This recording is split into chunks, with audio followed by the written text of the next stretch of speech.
Welcome. Glad you're with us. Brandon House here with my dear friend, Dr. Erwin Lutzer. He's been in studio with us before, and I heard him speak for the first time live in person when I was about 12 years old. I'm now 53, so it was a little while ago.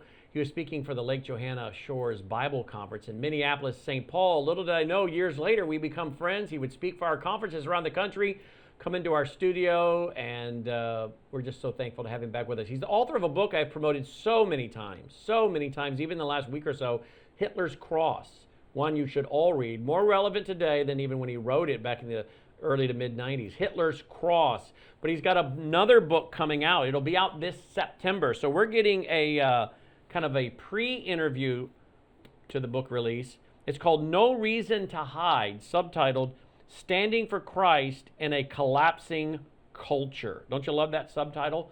Standing for Christ in a Collapsing Culture.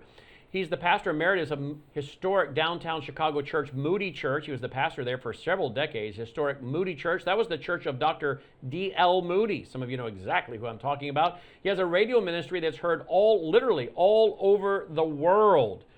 We'll have him tell you about that. But I want to talk to him today about this book, No Reason to Hide, Standing for Christ in a Collapsing Culture. Dr. Lutzer, welcome back. So good to be with you again, Glad Brandon. to have you back. And even as I'm here, it's wonderful to see how the Lord has expanded your ministry. Well, Every time I'm on your show, you're adding something. You've got a new ministry, and so God has certainly blessed that. Well, a lot of it's providential. One of Yes. these days I'll write a book on all the providential doors that were opened, Yes. because I can't take credit for them. I mean, it's just crazy, just the stuff we've been able to do with Mike Lindell and so many others, just all providential. So, Yep. and I think our meeting was providential.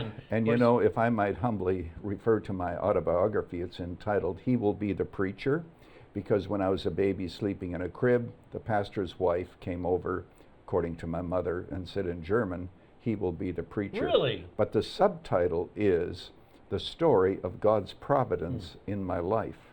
And what it does is it exalts God by showing all of the doors that open. And here's the most important thing that people listening today can get out of this. We make decisions that just seem to be reasonable, and we do not understand until later how crucial they were, and how God sets up a number of different dominoes, that this happens, then this happens, then this happens.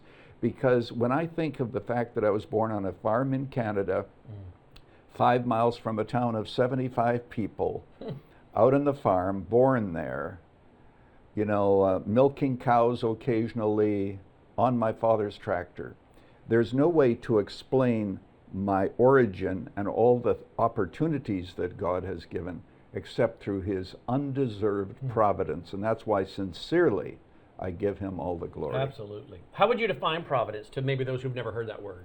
Oh, providence is the way in which God orders the world. And the Bible says that the steps of a good man are ordered by the Lord. So what you have is a series of events that cannot be explained apart from God's providence. Let me give you the most important in my book, okay? I was pastor of a small church in Chicago, Edgewater Baptist. I resigned so that I could teach full-time at Moody Bible Institute. And the next Sunday, the first Sunday of April, 1977, we have no church to go to. I wanted to go to a different church, but Rebecca said, let's go to Moody Church, because I had come to know the pastor. Now, Brandon, I don't know about you, but whenever I hear the voice of God, it sounds an awful lot like Rebecca. Your wife. Yeah, right. Of course. And of course, the pastor of that church at that time, very well-known Bible teacher as well. Moody, not Moody, of course, but Wiersbe. Wiersbe, yeah. So we go down, and I drop the kids off. There's no parking. I tell Rebecca, I'll meet you in the lobby after I find a parking spot, but LaSalle Street is as tight as a drum. A guy walks You're across in downtown the Chicago, street. right? Right. Downtown Chicago. He walks across the street. He backs out. I back in 100 feet from the door. I go into the lobby to find Rebecca, and Wiersbe, the pastor's, leaving with his coat on. I said, Wiersbe, what are you doing here? I said, it's only 10 minutes before the service. Erwin Lutzer, I'm sick. I'm on my way home. Will you preach for me this morning? So the first time we ever attended a service at Moody Church, I preached Oh, wow. at Moody Church. Wow. And that's what I mean by providence, where that became a link by which I would be the pastor for 36 years. It's circumstances arranged by God, but not seen necessarily by us at the time, but only in retrospect do we understand what God was doing. So that's the way in which I'd illustrate providence. And the Bible speaks to that, doesn't it? Honor the Lord, seek Him first, and He will guide your steps. Yeah, there you go. Proverbs 3, 5, and 6. Yeah. Well, let's talk about this book. You're quite prolific. How many books have you written now? Well, you ask me that every time, and every time I have to confess honestly. You don't know? You lost track? Yeah, it's about 35 or so. The reason I find it hard is because some of them are out of print, and so I don't know if I should count them. There are at least 25 that are in print. Yeah, I think you count the ones out of print too. Yeah, I think I should. Yeah, you should. Well, let's go through the table of contents. We're going to do like a overview of this book that comes out in September, but people can do a pre-order now, can they not? Absolutely. They can do it on Amazon, or even better, christianbook.com. They can pre-order it, and it'll be there at the beginning of September. Standing for Christ in a Collapsing Culture. Let me just focus on that subtitle. Are you 81 now or going to be? I'm going to be very soon. Okay. And so in your 81 years, have you ever seen anything like this collapsing culture and a collapsing world? Absolutely not, and I'll tell you why. To be able to see what is happening, say, in transgenderism, and my new book has a chapter on that, of course, nobody could have seen that coming. The absurdities of what are being said, the denial of science, nobody could have seen that, I don't think, and I could have never thought of it. Certainly when I was in seminary, that's not what they were talking about. So you see that, but you also see it in so many other areas. You see it in the whole issue of how things are managed when it comes to the media. I'm talking about propaganda, and how propaganda is being used to initiate certain agendas and to take a certain point of view that is just absolutely destructive. Now, I hate to keep referring to my book, but there is a chapter here on how language is used for propaganda. So let's talk about that. Let's talk about that. Yeah. What you have is, and I quote a university there that says, we have a new speech code, and you can't use the word freshman. You can't use the word addict, because after all, that reflects badly on addicts. And then it says this: if there's a barber shop in your area, don't say that he takes walk-ins, because you might be insulting people who are disabled, who can't walk. Now, Brannon, why these speech codes? It is not so that we might be able to elevate the debate. It is that we might silence the debate. I want to just speak to your audience and say this, that as a result of speech codes just like that, we don't know what is acceptable. Can you even go in a restaurant and ask for a menu? Since master bedroom has been outruled, can we say somebody mastered the subject? We don't know. That's why more than 50% of students say that they self-censor themselves, because you have no idea what is appropriate to say. A straightforward sentence could be deemed as racist or something else. And so what we're having in society, another way in which language is used, is of course by what is omitted in the press. Actually, Huxley spoke about that. Huxley talked about the fact that there are those who would take the point of view that certain items are important in media, others aren't.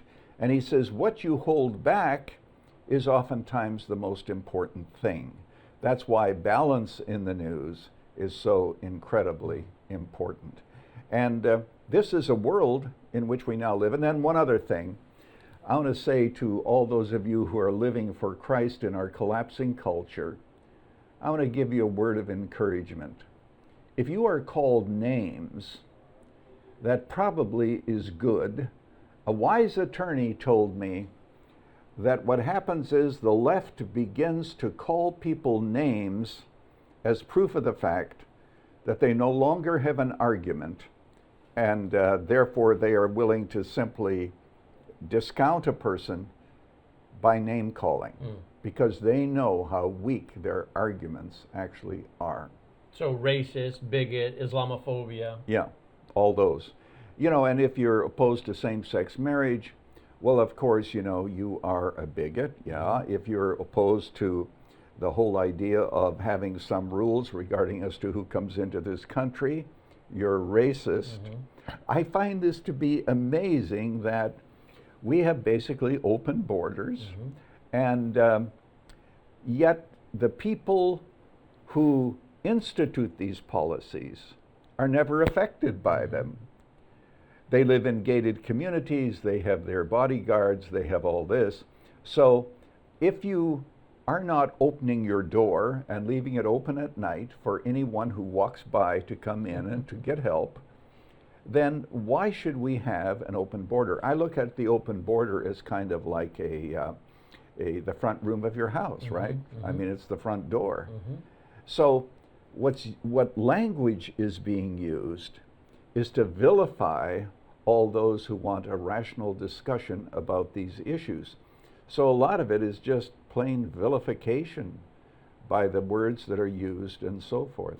You say that young people today, many of them are self-censoring. How many of our pastors or Christian leaders, you think, are self-censoring now? Brannon, that's a very delicate question, actually. And I have to say this, that having been a pastor, I understand the tension. We want to be nice, we want to be loving, we want to make sure that the gospel is accessible to as many people as possible.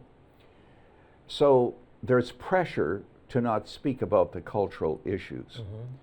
But my view is this: your people in the pew are facing the cultural issues every single day. In my book, for example, I have a chapter on children where I speak about the fact that they are being educated by the enemy, and I go into some details as to what is being taught in the public school. Well, I would say to all the pastors out there, your congregation is bumping up against the culture every single day. And while we have to speak very lovingly and respectfully, we must speak because they're out there and they're needing help as to how to navigate the turbulence. And we're in the midst of a tsunami, and what we have to do is to help people think through, what is my response? For example, what is my response when I'm asked to sign a document, in effect confessing the sin of whiteness? How are you going to respond to that? These are issues that can no longer be ignored, and that's why I think it's important for. And yet, some of these pastors, you feel really bad for them because they're trying to do what is good and right and just according to a shepherd's mandate, right? Right. But then there's some people in the church that have great power and money and leadership, and they don't like what the pastor's saying. And so if they address the LGBTQ transgender thing that their congregation is facing, as you say, every day, and they could be doing that very, very gently, very mildly, and yet they receive great pushback, and some of them lose their job. Yes, I'm sure that's true. And the whole concession to the culture. I say in this book, and I hope I remember the three categories, there are going to be those who are complicit with the culture. They are going along with the culture, those kinds of churches. There are those that are complacent. In other words, they may not go along with the culture, but they're going to be quiet. And then there are those that are courageous, that say that lovingly we have to take a stand on these things. And the situation that you have described, I hope it doesn't happen too often, but I'm sure it does, where somebody who's in the church objects to the fact that you shouldn't preach on these issues. And we have to be very wise as to what the issues are we choose to preach on. You know, in other words, we can't just go flailing away talking about the culture. We have to have studied and said well the issues that confront us, but I do believe we have to speak to them.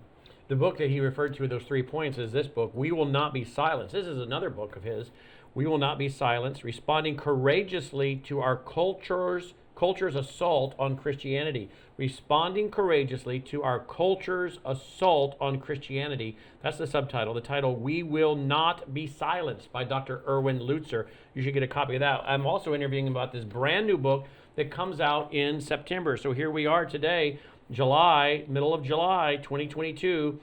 No Reason to Hide. Subtitle, Standing for Christ in a Collapsing Culture. You mentioned the fact you have a chapter here on the children and what's being taught to children.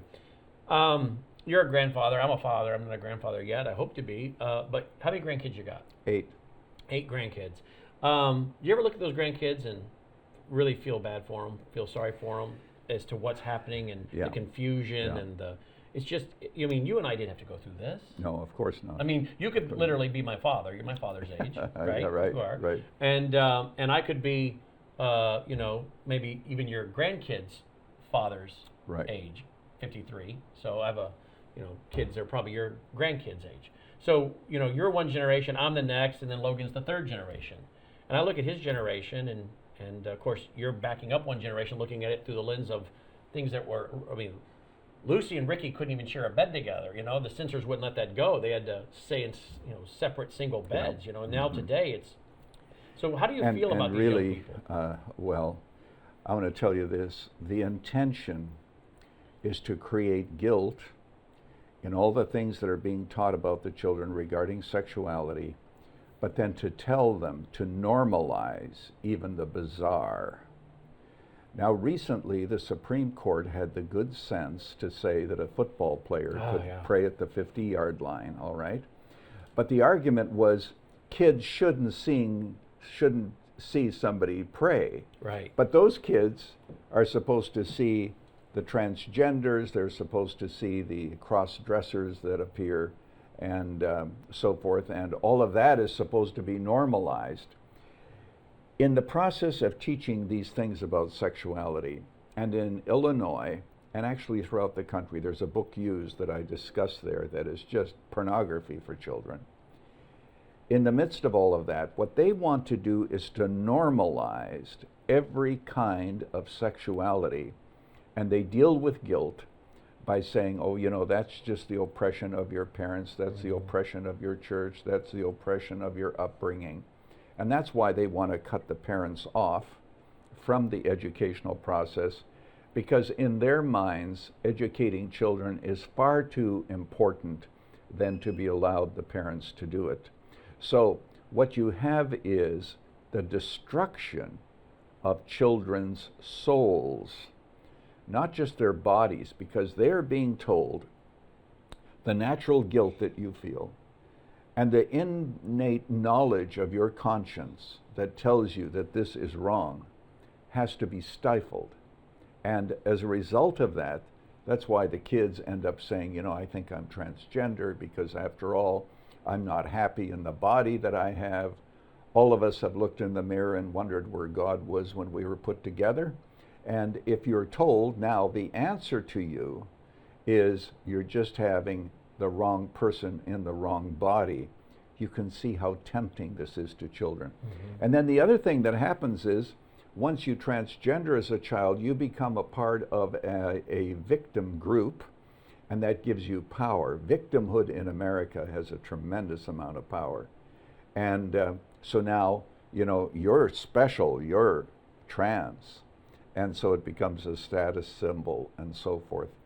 About 1 in 30,000 children may indeed be transgender in the sense that from their youth they always thought that they should be a boy or they should be a girl.